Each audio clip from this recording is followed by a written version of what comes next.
Dasgupta. Actually, one of the reasons why I opted to step off was because I was told people needed to leave by 12. So I felt it was more important to give time to people who hadn't spoken earlier. And in any case, my subject was added as an afterthought. And sorry. So I was quite happy not to make my contribution, all depending on time. But now that Mr. Dasgupta has given me the green check, I'll do my best to get it all ready.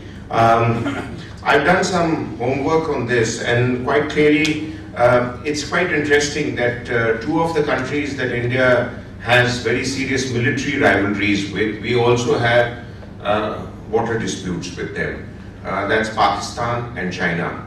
And quite clearly, as you look at the disputes, you'll find that the Indian interpretation is very different from the counter-argument that's provided by the other state. In one case, in the case of the Indus Waters Treaty, India is on the higher ground in terms of first access to water, and Pakistan becomes the lower riparian state. And in the case of China and the Brahmaputra, India is the lower riparian state. So, I mean, fate would be probably having a good laugh that the same kind of message that India wishes to give out to Pakistan, India receives similar kind of messages from China. The only difference is that the Indus Waters Treaty is formally regulated by an arrangement that was brokered by the World Bank at the time of Pandit Nehru and Field Marshal Ayub Khan, 1960. And thereafter, the terms of engagement have been very clearly laid out. And therefore, if India in particular defaults in terms of what it is to offer to Pakistan, Pakistan obviously legally under the international conventions can take India to international tribunals. It has taken India to international tribunals. And as we proceed, I'll also bring home to you the issues that may be, that have emerged in terms of Pakistan's contention and India's counterpoint. So there is that one aspect. The second aspect is that, interestingly, it's not coming on. Interestingly, the waters, the two water systems that are under dispute, they have a lot of amazing features. One of them is that bulk of the water systems of the subcontinent, the river systems, it is said that 80% of the river water in India is really effectively unusable unless it's properly treated, because they carry a lot of waterborne diseases. But still, there is a huge amount of water that is required. These waters largely come from the Tibetan Plateau, which is clearly under Chinese control now. The second thing is that the Brahmaputra water basin, as we will see, which those who are not familiar with map of our part of the world, feeds a population base which is bigger than North America, which is bigger than even parts of Africa, as well as a large chunk of the population that makes up, I would say, classically put, more than one-fourth, one-fifth of the world's population is provided for by the Brahmaputra water systems. The more specific figures I'll give out once we get the presentation going. The second thing to understand is that the Indus water systems in particular, and why I'm doing a comparison of both, is very crucial to Pakistan's economy. It is important for India and Punjab, but for Pakistan, it is virtually a major water lifeline. And therefore, Pakistan's concerns have become an article of faith for many Pakistanis, particularly Pakistani politicians. Politicians have raised this issue, and there is a historical element to it. The historical element in the Indus Waters Treaty is that immediately after independence, Pakistan faced a drought. Much of the drought and its effects, we can start with Indus Waters Treaty, I think that will be easier to understand. So much of the drought was blamed on India's doings, where really that whole region had a shortage of water. Thank you, sir. Okay.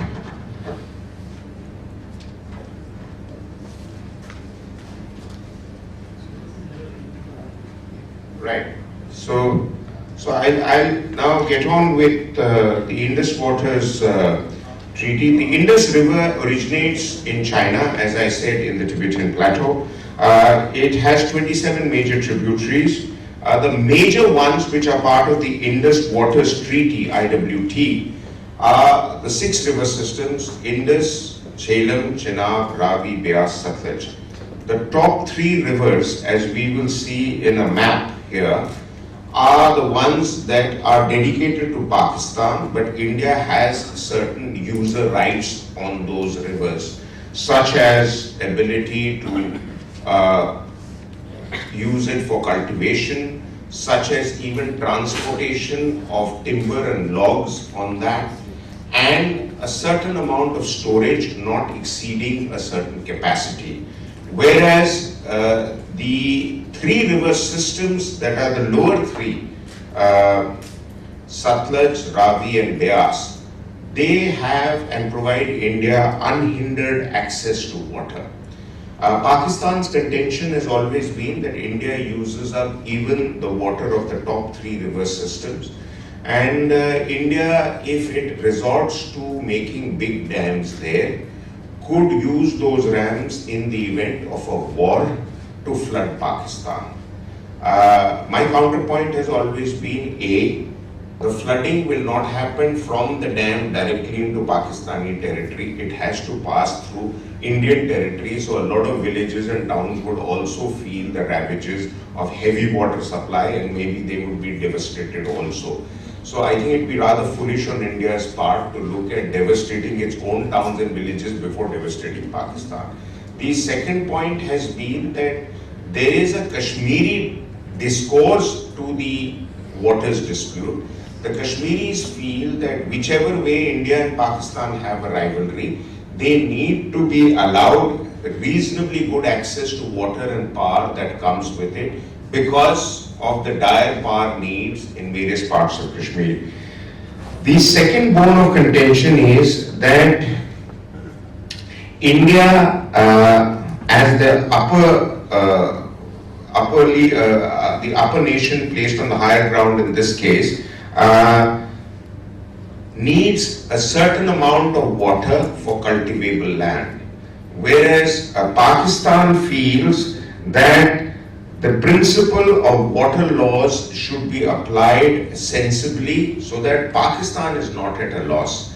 One issue that doesn't come up in the discourse very often is that water management in Pakistan, like in many parts of the subcontinent, has been poor. So therefore, Punjab gets a lot of water, but by the time the Indus system reaches lower parts of Pakistan, such as Sindh, it's a trickle and in some places completely dried up. It's all blamed on India stopping water, but not on the wastages and the minor canal systems that could have been managed better in Pakistan's Punjab.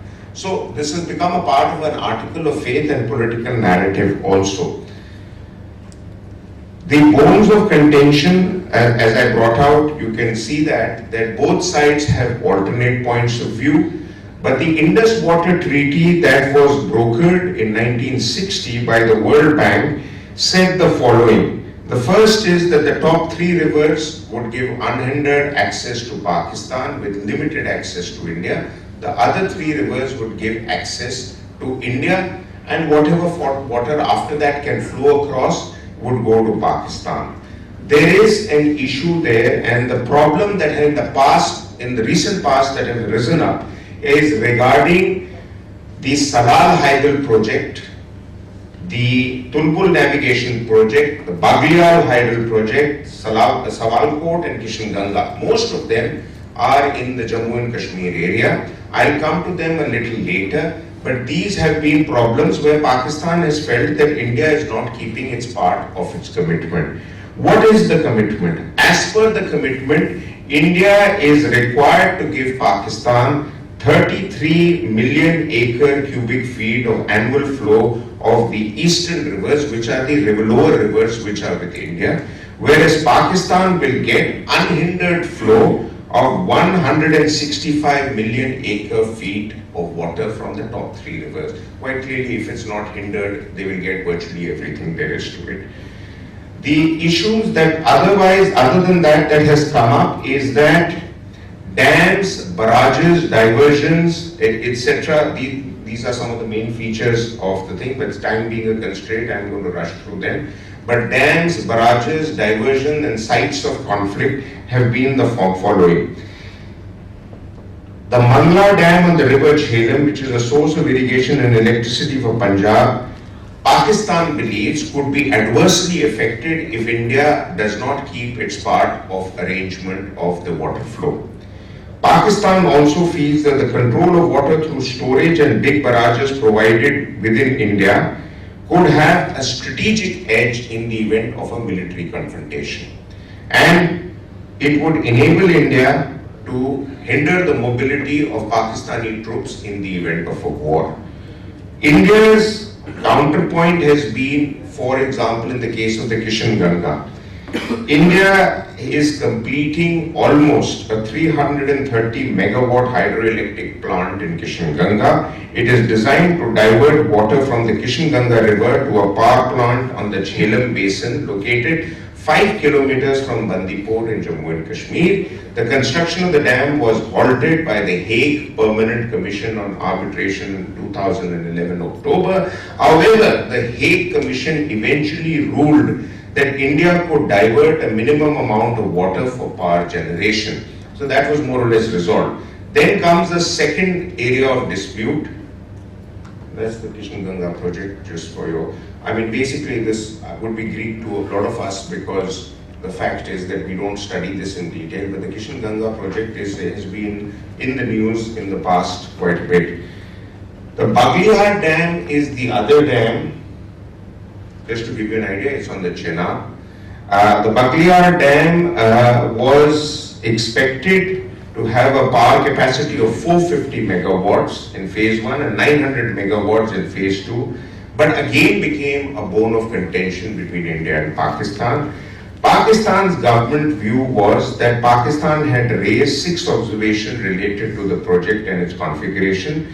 Based on these objections, Pakistan asked India to stop any further construction work on this project. Subsequently, the matter was taken by a neutral expert, Professor Lafat of Switzerland, and apparently he ruled, as we can see in the next slide, that on 12th February 2007, suggested that a slight alignment in the design of the project was required and India could proceed with the project.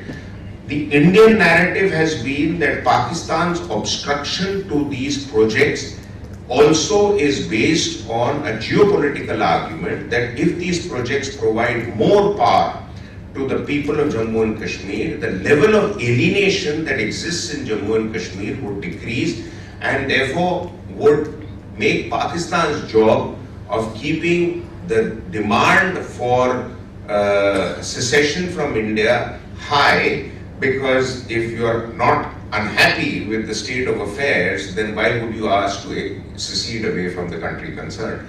So, I mean, this is a geopolitical thing, and that's the Indian argument. Pakistan will, of course, be loath to admit that they are looking at it that way, because they have always projected themselves as the saviors and well-meaners of the people of Jammu and Kashmir. I have my own counterpoints to that, but the long and short of it is the two narratives of the two countries are completely different when looking at issues with Jammu and Kashmir, and these water disputes are largely because of the waters that flow through Jammu and Kashmir. There was a book that came out 20 years ago by a geostrategist, a Pakistani based in America, who argued that the future distribution of Jammu and Kashmir and the alignment of the state should be done on the basis of the Indus Waters Treaty. But if you look deeper into it, it gives the valley to Pakistan, because the 3 rivers that run through the valley are the rivers that eventually run into Pakistan. And that is really the fight between the two. So there is a connect between the rivalry, the geopolitics, geostrategy, and the water and energy requirements of both countries. There is a dominant J&K narrative here. and the state being in dire need of power, especially as we know in winter months, they are desperately short of power and energy, and therefore they insist that they should have unhindered rights, regardless of the Indus Water Treaty, to the usage of the water that flows through Jammu and Kashmir, to allow them to store it sufficiently to make dams, to project and to produce and then use more power that comes from these dams. So there is a third narrative that is emerging, other than the India-Pakistan narrative on the Indus Waters Treaty, and that is the Jammu and Kashmir and the people's argument. Right. Okay, so this one, this presentation is done, and I would now look at the other presentation.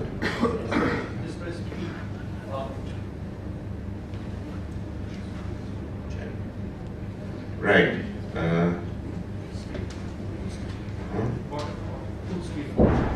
Symbol for the screen. F5. F5. Right. When we look at the India-China water dispute, it is not formally regulated. So therefore, there is an issue there in terms of India and China water dispute. Now let me just put it in context first. I always feel, as a student of history and geography both, and as a military man, much better to get the map right. If you understand the map, then you understand the issues, because you generally understand what are you talking about. If you look at this blue line that flows is essentially the river of dispute, called in the Tibetan plateau Sangpo, called in India Brahmaputra, and it goes further down into Bangladesh, where it's called the Jamuna. So therefore, this water system is huge. It is one of the biggest water delta systems and water systems in the world. Some say it's just after the Amazon and the Congo River, so third biggest in the world. It has enormous capacity to address the requirements of a very, very large population area. It's a transboundary river. The river starts in Tibet. It has a length of 1760 miles. The territory, as I have said, it runs through a lot of the territory that India claims. China gave India a rebuttal to that claim in '62. Since then, China has withdrawn beyond what we show as a boundary line, but it does not recognize India's control over the territory, what we now call the erstwhile NIFA, Arunachal Pradesh. So therefore, there are geopolitical, geostrategic issues there.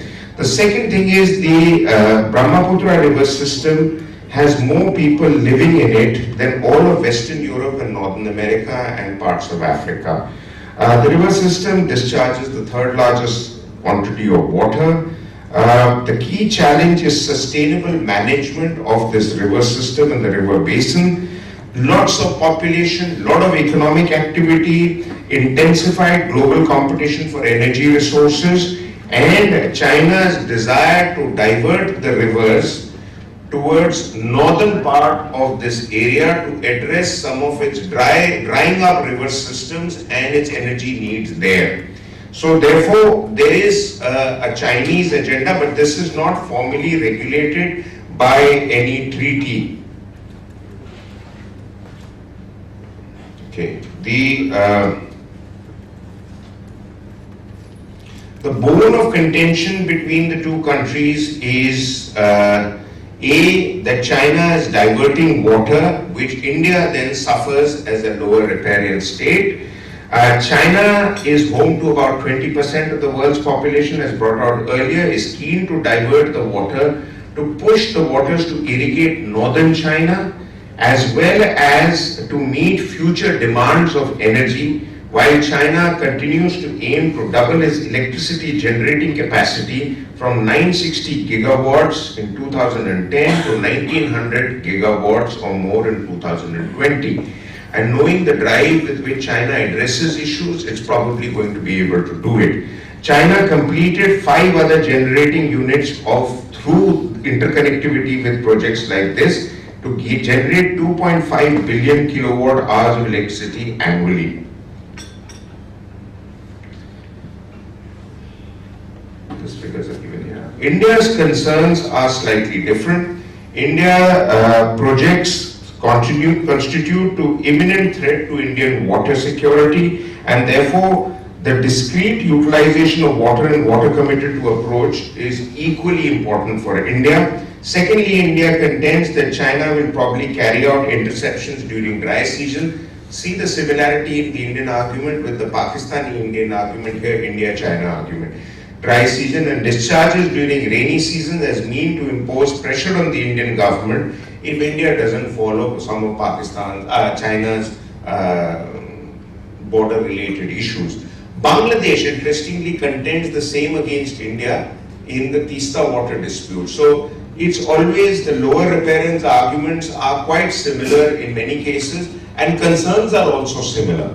The second thing is, this is not a situation unique to India. China's diversion of water and China's water-related disputes, interestingly, are with many other countries that China has borders with. Many of us don't know, but China has borders with 14 countries, and with many of them, it has issues. Say, for instance, with Myanmar and Thailand, it has an issue. With Cambodia and Vietnam, it has issues. So it's not just with India. I mean, China is basically an energy hogger, and water provides its sources for cultivation, growth, energy, economic issues. So therefore, China is not ashamed to continue to pursue its agenda, as it is in so many other areas, including South China Sea, as was brought out in the Admiral's presentation yesterday. The northward routing, facts and figures are there. I'm not going to go into the details. Brahmaputra is being there, just to go back. Yeah. So this, apparently there is a great bend that the Brahmaputra is hoping to address there. If you see here also, it shows some of the areas where China, I think JJ might have a different view, because he was telling me the other day that he had seen pictures which are being projected in the Indian media as dams by China, but they were actually bridges over some of the rivers. So, you know, air photography reading is an art by itself, as the services know, and therefore it's not often the pictures that are flashed through satellite should be taken on face value. You can see also that some of the dams, etc., that the Chinese are making there. Some of them, but since China is not hindered by any treaty like the Indus Water Treaty, it can continue to make dams. But the Great Bend, which I was talking about, from there the water is expected to go upwards, northwards, to feed things like the Yellow River, which apparently is drying up, and certain other river systems there that need assistance. Plus, excessive water, instead of being allowed to flow into India, if it can address China's economic needs, why not? That's the way China looks at it. So, what are India's concerns? India's concerns are China is making projects that clearly have not taken Indian needs into account. The Chinese, not rerouting, I've shown that. This is again a map showing the diversion that the Chinese, you see the Brahmaputra flows somewhere here. But the diversion they are planning and the kind of scale that which China can plan things on, only China can. This is a fact, this is well known in the world now. We are only hoping that we can get the Chinese to look at our point of view. The Chinese counter rhetoric is that China wants to share its water, hydroelectricity, etc. with its neighbors, but the construction of dams are meant for downstream countries, as they will only benefit out of it in the long run. I am probably not able to understand as yet how this is to be done, but China has argued that this is a possibility.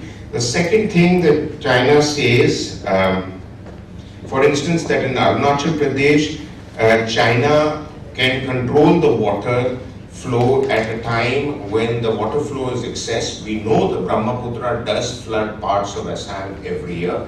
China's counter argument is it can help you manage those floods better if it makes more dams there. But the issue is not yet resolved.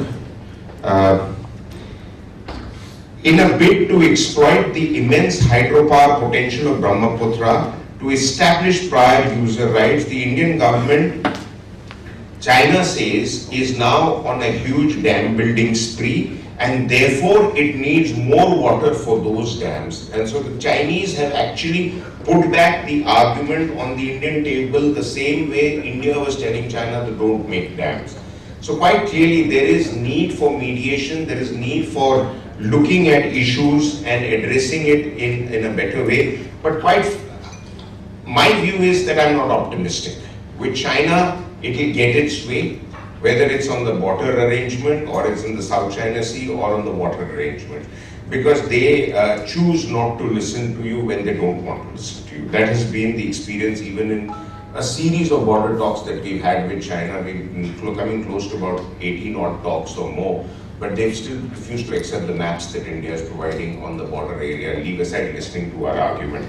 According to the Chinese, the Indian protests on China in the case of dam building projects in the Brahmaputra is essentially to gain sympathy from the international community, and in order to bolster India's control over the disputed Arunachal Pradesh region, India is building reservoirs on the Brahmaputra, and it has already set up dozens of hydropower stations to reinforce its actual control and occupation of the disputed area.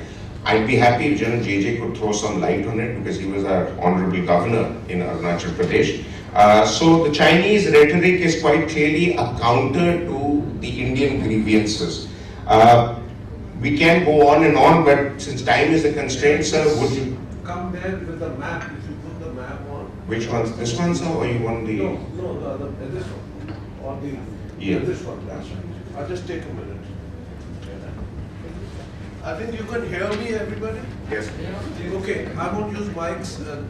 Basically, what I want to mention to you is that this river, up to here, where it enters into India, this is the Great Bend. Anybody gets it? All right. This is the Great Bend. This is the deepest gorge in the world. It is 5 times deeper than the Grand Canyon. So I want you to ever, if you get a chance, go as a tourist, because they're developing this as a nature biosphere. But what we are talking about is water. The water which enters here, and the water which is in the Brahmaputra here, only 30% of the water comes from China. So it's not a very major, scary scenario. What happens is, if we manage the 70% of the water of the Brahmaputra coming in the Subansiri, the Lohit and the Dibang river, this is 70% of the Brahmaputra's water. And all these rivers come here. We are fortunate the Himalayas make sure that 70% or more precipitation takes place here. Secondly, so far China has enjoyed putting us in a spin, because if our media gives a worrying scenario, people get worried, they enjoy it and relish it. They don't correct it. Even if they know that what we are doing is not what they are saying, but they allow it to pass, because it keeps the adversary confused or worried. Now what happens is, some of these dams which they have made, Zangbo Dam and others, are run of the river. And when you study on a satellite, a run of the river project, it does not have pondage, which is like a Bhakra Dam or something. You know, the river has to swell, and there has to be a complete blockade of the water. What they are doing is run of the river, which we ourselves have done on the Jhelum in Uri, a 480 megawatt Swedish project, 4 turbines, 120 each, and has come up in 2 years. Kashmir has got its stability of energy because of Uri project. Similarly, China has made here, somewhere here, before the bend, and they won't make water dam in the bend area, because the bend area is one of the wonders of the world. It is, if you read history, you will understand what I'm saying. Is a peak about 26,000 feet here, is called Namcha Barwa. There's a peak over here which is 24,000 feet. The river cuts through these two peaks and takes a U-turn. Marvels of the world, this is one of them. So what I'm saying is that Chinese will continue to do as Maroof has said. They don't have any doubts about what they want to achieve. What their water diversion diagram was made, they may well achieve it, because for them, if they're determined to do something, they will do it. But please remember, yesterday the Bhutanese ambassador, minister, he gave a picture of 4 or 5 photographs of the river systems, and if you saw them, they were frothing because they were cascading down. The rivers don't flow in Arunachal or in Bhutan or in Sikkim. They cascade down because they're just dropping from 20,000 feet to 1,000 feet. 19,000 feet is so much of volume of water. Its energy potential is immense. What I'm saying is, you saw those white, when you fly by helicopter, you see only white ribbon. Where's the river? The blue river only you see when it enters Brahmaputra plains. Point I'm making is that they have also mentioned about their projects. Most of them will be small projects, run of the river and odd dam here and there, but not more. So this is a dimension of the water potential, as also, now if the Chinese want to take that water to the northern plains of China, they have to make the Brahmaputra waters go up first a high ridge of 15,000–16,000 feet, which gets snow, but they'll dig a tunnel through it. They're very good at tunneling, and then they'll come to the Irrawaddy Valley. They cross another range after that, again 14,000–15,000 feet, and go into the Mekong Valley, and then the Salween, and eventually they'll join it with Yangtze Kiang. And if they don't want to join it with Yangtze Kiang and go further up north, they'll have to travel at least 1,500 kilometers to join up with the Yellow River. So the diagram did show it going up there. I'm a map man, I understood the diagram which Maroof had shown. That project is there. This is mind-boggling. This is a bend area from where they want to take it. So first they have to get it to the Irrawaddy, and then to the Mekong, then the Salween, and then the Yangtze Kiang, and then finally go to the Yellow River. It is, a marvel if they can do it.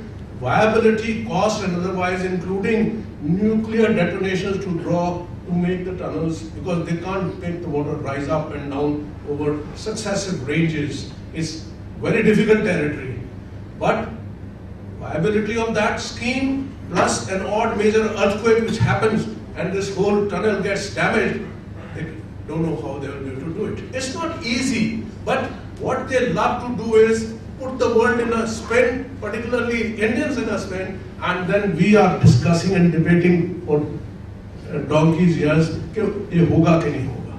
So let's not worry. I think 70% of the water of the Brahmaputra, which is on our side of the Himalayas, grace the gods, we should handle that properly. Thank you. Thank you. So I think that was more educated than what I had to say, but if there are questions, I can take it. Otherwise, since time is of a premium, I request Mr. Dhol to kindly give concluding remarks. Mr. Dhol needs no introduction.